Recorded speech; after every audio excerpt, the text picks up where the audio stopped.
This MacBook Air took a bath in Coke 7 years ago. The Apple geniuses told my friend that it was unfixable and that he had to buy a brand new MacBook. Yeah, well, fuck that.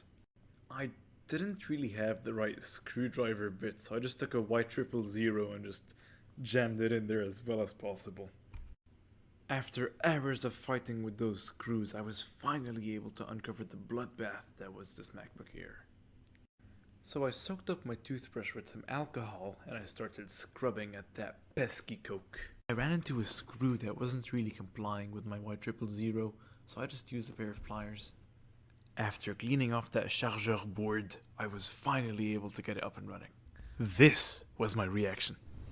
Guess what, bitches? Guess what? Guess what? The first thing I did was install Windows on it. Boom! We now have a fully functional Windows Book Air.